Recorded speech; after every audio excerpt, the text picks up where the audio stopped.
புதிய பெனியல் கிறிஸ்து சபை வழங்கும் பலத்தின் மேல் பலம் நேரம். தேவ செய்தி பேராயர் யோபு அவர்கள். கர்த்தருடைய வார்த்தையை கேட்டு ஆசீர்வாதங்களை பெற்றுக்கொள்ளுங்கள். ஆண்டவரும் உலக இரட்சகருமாகிய இயேசு கிறிஸ்துவின் இனிய நாமத்தில் வாழ்த்துக்கள். பலத்தின் மேல் பலம் என்கிற நிகழ்ச்சி மூலியமா உங்களை சந்திப்பதிலே மகிழ்ச்சி அடைகிறேன். என் அருமையான தேவ பிள்ளைகளே, ஒவ்வொரு வாரமும் கர்த்தருடைய வார்த்தையின் மூலியமாய் உங்களை சந்திப்பதிலே நான் மகிழ்ச்சி அடைகிறேன். இந்த நாளுக்குரிய செய்தியினுடைய தலைப்பு என்ன தெரியுங்களா? பிரயாசப்படுகிறவர்களின் பலன். கர்த்தர் நாமத்துக்கு ஸ்தோத்திரம். என் அன்பு தேவ பிள்ளைகளே, வாழ்க்கையில பிரயாசப்படுகிற, அதாவது முன்னேற வேண்டும், வாழ்க்கையில ஒரு நல்ல நிலைமைக்கு வர வேண்டும் என்று சொல்லி அதற்காக பிரயாசப்படுகிறவர்களுக்கு நிச்சயமாக நல்ல பலன் உண்டு. சோம்பேறிக்கு ஒருபோதும் பலன் கிடைக்கவே கிடைக்காது. வாழ்க்கையில முன்னேற வேண்டும், நல்ல ஒரு நிலைக்கு வர வேண்டும் என்று யாரெல்லாம் நினைக்கிறாங்களோ நிச்சயமாகவே அவங்களுக்கு நல்ல பலன் கிடைக்கும். வெளிப்படுத்தின விசேஷம் புஸ்தகத்துல வாசிக்கும் போது தேவன் வரும்போது அவரோடு கூட அவனவனுக்குரிய பலன் வருகிறது என்று சொல்லி நம்ம வாசிக்கிறோம். அருமையான தேவ பிள்ளைகளே, சோம்பேறித்தனமா தான் அதுக்கேற்ற பலனும் உண்டு. கஷ்டப்பட்டு உழைத்து சம்பாதிக்க வேண்டும் சொன்னா அதுக்குரிய பலன் உண்டு. கர்த்தர் நாமத்துக்கு ஸ்தோத்திரம். அதனால என் அன்பு தேவ பிள்ளைகளே, நம்ம இருக்கிற இந்த நாட்கள்ல நாம் சோம்பேறியா இருந்து நேரத்தை வீணாக்க கூடாது. தேவன் நமக்கு பலனை தந்திருக்கிறார், நல்ல சுகத்தை தந்திருக்கிறார். ஆதலால் நல்ல உழைக்க வேண்டும். இன்றைக்கு இந்த செய்தியின் தலைப்பு பாருங்க, பிரயாசப்படுகிறவர்களின் பலன் என்று சொல்லி நம்ம பார்க்கிறோம். இந்த பூமியில பிறந்த ஒவ்வொருவரும் என்னத்தான் படித்திருந்தாலும் அல்லது படிக்காவிட்டாலும், என்னத்தான் அதிகாரங்கள் கையில் இருந்தாலும் அதிகாரங்கள் கையில் இல்லாவிட்டாலும் எல்லாரும் உழைக்க வேண்டும், பிரயாசப்பட வேண்டும். அதான் தேவனுடைய விருப்பம். அவங்களுக்குள்ள திறமையின்படி எல்லாரும் பிரயாசப்பட வேண்டும். பிரயாசப்படுகிறவங்களை ஆண்டவர் நிச்சயமாகவே அவங்களை ஆசீர்வதித்து உயர்த்துகிற தேவனாக இருக்கிறார். வேலை செய்யாதவங்க, சோம்பேறித்தனமா இருக்கிறவங்களுக்கு நல்ல பலனே அவங்களுக்கு கிடைக்காது. பாருங்க, லூக்கா எழுதின சுவிசேஷம் 5ஆம் அதிகாரம், அதுல 1-7 வரைக்கும் நான் வாசிக்கிறேன், கவனிங்க. பின்பு அவர் கெனரேசேத்து கடல் அருகே நின்ற போது திரளான ஜனங்கள் தேவவசனத்தை கேட்கும்படி அவரிடத்தில் நெருங்கினார்கள். அப்போது கடற்கரையிலே நின்ற 2 படகுகளை கண்டார். மீன் பிடிக்கிறவர்கள் அவைகளை விட்டிறங்கி வலைகளை அலசி கொண்டிருந்தார்கள். அப்போது அந்த படகுகளில் ஒன்றில் ஏறினார். அது சீமோனுடையதாய் இருந்தது. அதை கரையிலிருந்து சற்றே தள்ளும்படி அவனை கேட்டுக்கொண்டு அந்த படவில் உட்கார்ந்து ஜனங்களுக்கு போதகம் பண்ணினார். அவர் போதகம் பண்ணி முடித்த பின்பு சீமோனை நோக்கி, ஆழத்திலே தள்ளி கொண்டு போய் மீன் பிடிக்கும்படி உங்கள் வலைகளை போடுங்கள் என்றார். அதற்கு சீமோன், ஐயரே, முழுவதும் நாங்கள் பிரயாசப்பட்டோம், ஒன்றும் அகப்படவில்லை. ஆகிலும் உம்முடைய வார்த்தையின்படியே வலையை போடுகிறேன் என்றான். அப்படியே அவர்கள் செய்து தங்கள் வலை கிழிந்து போகத்தக்கதாக மிகுதியான மீன்களை பிடித்தார்கள். அப்போது மற்ற படவில் இருந்த கூட்டாளிகள் வந்து தங்களுக்கு உதவி செய்யும்படிக்கு சைகை காட்டினார்கள். அவர்கள் வந்து 2 படகுகளும் அமிழத்தக்கதாக நிரப்பினார்கள். என் அன்பு தேவ பிள்ளைகளே, இங்க சீமோன் பேதுருடைய வாழ்க்கையில நடந்த சில காரியங்களை நாம் பார்க்கிறோம். இதுல பார்க்கும்போது பாத்தீங்கன்னா, ஆண்டவராய் இயேசு கிறிஸ்து அவர் கெனரேசேத் என்ற கடற்கரைக்கே வந்தார். அங்க வந்தபோது திரளான ஜனங்கள் அவரை பார்க்கும்படி, அவருடைய உபதேசத்தை கேட்கும்படி கூடி வந்தார்கள்.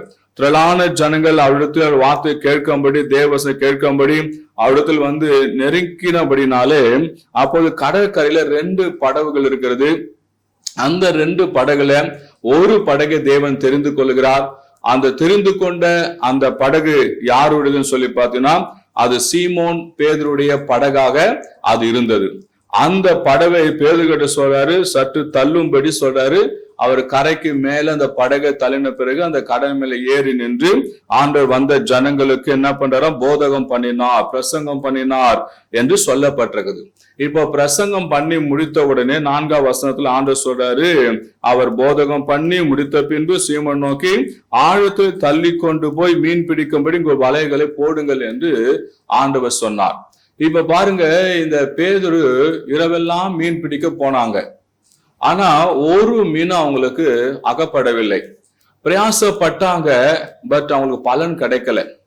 இப்ப பிரயாசப்பட்டும் பலன் கிடைக்காதவர்களுடைய மனநிலை எப்படி இருக்கும்?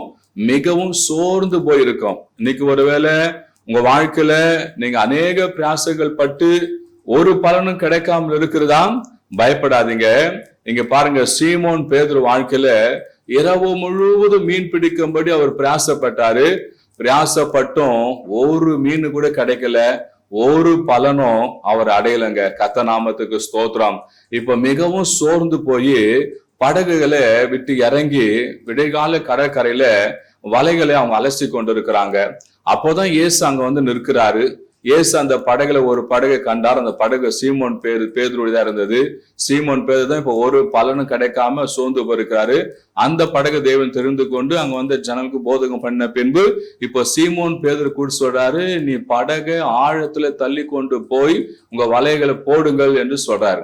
அப்படி சொல்லும் போது இப்ப என்ன செய்யறார் பேதுரு, ஆண்டவரே நாங்க ராமுதும் பிரயாசப்பட்டோம், ஒரு பலனும் கிடைக்கல, ஆகிலும் உம்முடைய வார்த்தையின்படி நாங்கள் வலைய போடுகிறோம் என்று சொல்லி ஆழத்துல போய் வலைய போட்டாங்க. அங்க அந்த வசனத்துல சொல்லப்பட்டிருக்கிறது, அந்தபடி அவர்கள் செய்து தங்கள் வலைகள் கிழிந்து போகத்தக்கதாக மிகுதியான மீன்களை அவர்கள் பிடித்தார்கள் என்று சொல்லப்பட்டது. எப்படி இந்த சம்பவம் நடந்தது? ராமுதும் பிரயாசப்பட்டாங்க. ஒன்னு தெரிந்து கொள்ளுங்க, மீனவர்கள் அநேக மீன் பிடிக்க இரவில் தான் போவாங்க. ஒரு சில ஆட்கள் தான் பகல்ல போவாங்க. மீதி இருக்கிற அத்தனை பேரும் பாத்தீங்கன்னா அவங்க இரவில் தான் மீன் பிடிக்க போவாங்க. ஏன் அப்படின்னு சொல்லி பார்த்தீங்கன்னா, இரவு நேரத்துல தான் மீன்கள் அதிகமான கடல் ஆழத்துல இருக்கிற மீன்கள்லாம் கடலுக்கு மேல வரும். ஏன்னு சொல்லி பார்த்தீங்கன்னா, பகல் வெளியில சூரிய வெப்பம் இருப்பதுனால அந்த தண்ணீர் ஹீட்டாக இருக்குமா. அந்த ஹீட்டுக்காக மீன்கள் மேல வராது பகல் வேளையில, அதெல்லாம் அடியில இருக்கிற குளிர்ச்சியான இடத்துக்கு சென்று விடும். ஆனா இரவு வேலை குளிர்ச்சியா இருப்பதுனால அந்த இரவு அடியில இருக்கிற மீன்கள், ஆழத்துல இருக்கிற மீன்கள்லாம் என்ன செய்யுமா, அது மேல வருமா. மேல வந்து அது தேவையான இறையெல்லாம் அது சாப்பிட மேல வரும். அதை இரவு நேரத்துல மீனவர்கள் போய் அவங்க வலைகளை போடுவாங்க, மீன்களை பிடித்து கொண்டு காலையில வருவாங்க. இதுதான் அவங்களுடைய நேரமாக வேலையாக இருந்தது. கர்த்தர் நாம ஸ்தோத்திரம். ஆனால் இப்போ இயேசு சாமி ராமுதும் பிரயாசப்பட்டு ஒரு பலனும் கிடைக்காத அவங்களை பார்த்து சொல்றாரு, வாங்க அப்படின்னு சொல்றாரு. இப்ப இவங்களுக்கு ஒரே சந்தேகம், இரவில போயே மீன் கிடைக்கல, பகல் எப்படி மீன் கிடைக்க போகுதுன்னு சொல்லி, ஆனாலும் ஆண்டவர் சொல்றாரு, சரி நம்ம போவோம். எப்படி ஆண்டவர் வார்த்தை கீழ்ப்படிந்தாங்க அப்படின்னு சொல்லி பாத்தீங்கன்னா, ஆண்டவர் போதகம் பண்ணி கொண்டிருக்கும் போது இவங்க வலை அலசி கொண்டிருக்கிறாங்க. ஆண்டவர் பேசி கொண்டிருக்கும் அந்த வார்த்தை எல்லாம் கேட்டாங்க. ஏன்னா இவ்வளவு திரளான கூட்ட ஜனங்கள் வார்த்தை கேட்கும்படி வராங்க, கேட்கிறாங்கன்னு சொன்னா அப்ப ஏதோ ஒன்று இவரிடம் இருக்கிறது. அப்ப நிச்சயமாக இவர் தேவனுடைய குமாரனா இருக்கணும், இவர் தேவனுடைய காரியங்கள் இருக்குன்னு சொல்லி ஒருவேளை அவங்க சற்று யோசித்து இருக்கணும். அதனாலதான் ஆண்டவர் சொன்ன உடனே அவங்க படகை ஆழத்துல தள்ளி கொண்டு போய் வலைய போட்டாங்க. திரளான மிகுதியான மீன்களை பிடித்தாங்களாம். அந்த வலையை அவங்களால இழுக்க முடியவில்லையா. கர்த்தர் நாமத்துக்கு ஸ்தோத்திரம். உடனே பக்கத்துல இருக்கிற தூரத்துல இருக்கிற மற்ற மீன்களை சைகை காட்டி கூப்பிடுறாங்க. அந்த 2 படகும் அமிழத்தக்கதான மிகுதியான மீன்களை அவங்க பிடித்தாள் என்று சொல்லப்படுது. பாருங்க என் அன்பு தேவ பிள்ளைகளே, ராமுதும் பிரயாசப்பட்ட பேதுருவால ஒரு பலன் கிடைக்கல. ஆனா பகலில மாத்திரம் அவர் போறாரு, ஆண்டவர் சொல்றபடி போறாரு, பிரயாசப்படுறாரு, மீன்கள் திரளாய் கிடைத்தது. காரணம் என்ன தெரியுமா? இந்த பேதுரு ஆண்டவர் படகை கேட்ட உடனே அவர் தோல்வி அடைந்திருந்த சூழ்நிலை கூட அவர் ஆண்டவருக்கு அந்த படகை கொடுத்தாருங்க. ஆண்டவருக்கு அவர் அந்த படகை கொடுத்ததுனாலதான் கர்த்தர் நாம ஸ்தோத்திரம், அதுக்கேத்த பிரதிபலன் கிடைத்தது. கொடுங்கள் கொடுக்கப்படுகின்ற வார்த்தையின்படி ஆண்டவருக்கு போதகம் பண்ண பிரசங்கம் பண்ண பேதுரு படகை கொடுத்தனாலே இப்ப ஆண்டவர் அந்த பேதுருடைய சூழ்நிலை பார்த்தாரு. முழுவதும் பிரயாசப்பட்டு ஒரு பலனும் இல்லை, ஆனாலும் இந்த சோர்ந்து போன சூழ்நிலை எனக்கு படகை கொடுத்த இந்த சீமோனை நான் வெறுமையா விடுவேனா என்று சொல்லி இப்போது பகல் வேளை திரளான மீன்களை பேதுருக்கு ஆண்டவர் கிடைக்கும்படி செய்தார். என் அன்பு தேவ பிள்ளைகள், பிள்ளைகளே, தேவனுக்கென்று நாம எதெல்லாம் கொடுக்கிறோமோ தேவன் அதை பல மடங்கு நம்முடைய வாழ்க்கையில தருகிற தேவனாக இருக்கிறாருங்க. அது மாத்திரமல்லங்க, பிரயாசப்படுகிறவர்கள் ஆண்டவர் ஒருபோதும் வெறுமையா விடவே மாட்டார். முழுதும் பிரயாசப்பட்டார், ஆனா அதுக்கேத்த பலன் தேவன் கொடுக்கணுமே. ஒன்னு தெரிந்து கொள்ளுங்க, நம்ம என்னதான் படித்திருந்தாலும், வசதிகள் இருந்தாலும், வாய்ப்பு இருந்தாலும், அதிகாரங்கள் இருந்தாலும், நம்ம பிரயாசப்பட்டதான் பலன் கிடைக்குங்க. அந்த பலன் எங்க இருந்து வருது சொன்னா தேவாதி தேவன் கிட்ட இருந்து வருதுங்க. எத்தனையோ பேர் பல காலம் திட்டம் போட்டு செய்யறாங்க, ஆனா பிரயாசப்படுறாங்க, பலன் கிடைக்கவில்லை. அந்த பலன் கிடைக்கும்னா அது ஆண்டவர் தான் வாய்க்க பண்ண வேண்டும். கர்த்தநாம ஸ்தோத்திரம். ஒரு விவசாயி தான் நிலத்தை பயிரிடும் போது அவன் என்னத்தான் விவசாயம் செய்து ஏறு விழுந்து பயிரிட்டு தண்ணி பாய்ச்சி என்னத்தான் செய்தாலும் விளைய செய்கிறது தேவாதி தேவன். அது விவசாயினால முடியாது. விவசாயியோட வேலை அவன் பிரயாசப்படுறதும், ஏறு விழுறதும், விதை விதைக்கிறதும், பாதுகாக்கிறதும், மருந்து தெளிக்கிறதும் அவங்க வேலை. ஆனா அந்த பூமிக்குள்ள இருக்கிற விதை முளைத்து மேல வந்து அதிகமான பலன் தரக்கூடிய வேலை அது கர்த்தருடையது. கர்த்தர் நாமத்துக்கு ஸ்தோத்திரம். அதான் சொல்லப்பட்டிருக்குது, பிரயாசப்படுகிறவர்களின் பலன் அப்படி என்று நாம சொல்லப்பட்டிருக்கு. கர்த்தர் நாமத்துக்கு ஸ்தோத்திரம். என் அன்பு தேவ பிள்ளைகளை பாருங்க, நீதிமொழிகள் புஸ்தகத்துல 14ஆம் அதிகாரம் 23ஆம் வசனத்தை நம்ம வாசிக்கும் போது அங்க சொல்ல, சகல பிரயாசத்தினாலும் பிரயோஜனம் உண்டு. அருமையான தேவ பிள்ளைகளை, பிரயாசப்படுகிற ஒவ்வொரு பிரயாசத்துக்கும் பலன் உண்டு. பிரயாசப்படாம ஒரே இடத்துல உட்காந்து எல்லாவற்றையும் சாதிக்கலாம் என்று அது நடக்கவே நடக்காதுங்க. நம்ம படுகிற ஒவ்வொரு பிரயாசத்துக்கும் பிரயோஜனம் உண்டாம். அப்போ பேதுரு அவெல்லாம் பிரயாசப்பட்டோம், பலன் இல்லை. ஆனா ஆண்டவர் அந்த பலனை திரும்ப கொடுக்கும்படி தேவன் அவர் செய்தாருங்க. சில வேளை நாங்க ஊழியத்துக்கு போவாங்க, கடுமையா ஊழியம் செய்வோம், எல்லாருக்கும் ஜெபம் பண்ணுவோம், எல்லாம் வந்துருவோம். பட் எங்களுக்கு காணிக்க கிடைக்காது. அப்ப அந்த நேரத்துல என்ன பண்ணுவோம், சோர்ந்து போய் அப்படியே இருக்கும் போது வேறொரு இடத்து மூலியமா அந்த காணிக்கை கிடைக்கும்படி தேவன் செய்வார்.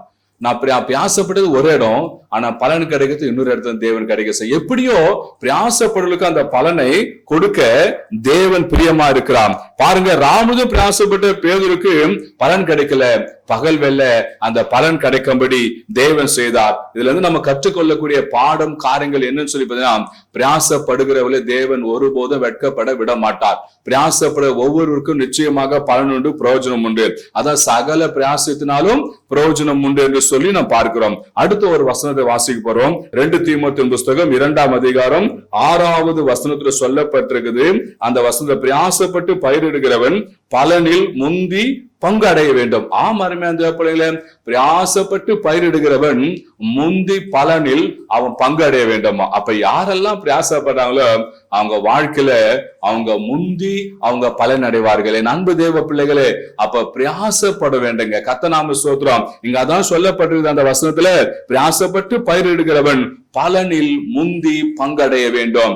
இப்ப பேதுரு இரவெல்லாம் பிரயாசப்பட்டு இப்போது பகல் வெள்ள அவர் முந்தி பலன் அடைந்தார். எவ்வளவு பலன் சொல்லி பார்த்தீங்கன்னா, 2 படகு அமிழத்தக்க ஆசீர்வாதங்களை அவர் பெற்றுக்கொண்டார். என அன்பு தேவ பிள்ளைகளே, நீங்க பிரயாசப்படுற ஒவ்வொரு பிரயாசத்தையும் கர்த்தர் மேல் பாரத்தை வைத்து நீங்க பிரயாசப்படுங்க. கர்த்தரை நம்பி பிரயாசப்படுங்க. கர்த்தர் பிரயாசப்பட சொல்லி இருக்கிறாரு, அதனால நீங்க பிரயாசப்படுங்க. நிச்சயமாக நீங்க முந்தி பலன் நீங்க அடைவீங்க. கர்த்தர் நாமத்துக்கு மகிமை உண்டாவதாக. பாருங்க, வேதத்துல வாசிக்கும் போது, ராஜாக்கள் புஸ்தகத்துல வாசிக்கும் போது, சுலமெத்தாள் என்கிற ஒரு பெண்ணை குறித்து பார்க்கும் போது, எந்த ஒரு நன்மை எதிர்பார்க்காம ஊழியக்காரர்களுக்கு உதவி செய்தால் இப்ப ஆண்டவர் அவளுக்கு குழந்தை பாக்கியத்தை தந்தார். கர்த்தர் நாமத்துக்கு ஸ்தோத்திரம்.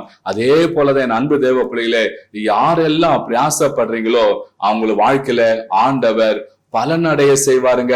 யார் பிரயாசப்படுகிற ஒருவரும் வெறுமையா போகவே மாட்டாங்க. பட் ஒன்னே ஒண்ணு, நீங்க தேவ நம்பி பிரயாசப்படுங்க, ஜபம் பண்ணி பிரயாசப்படுங்க.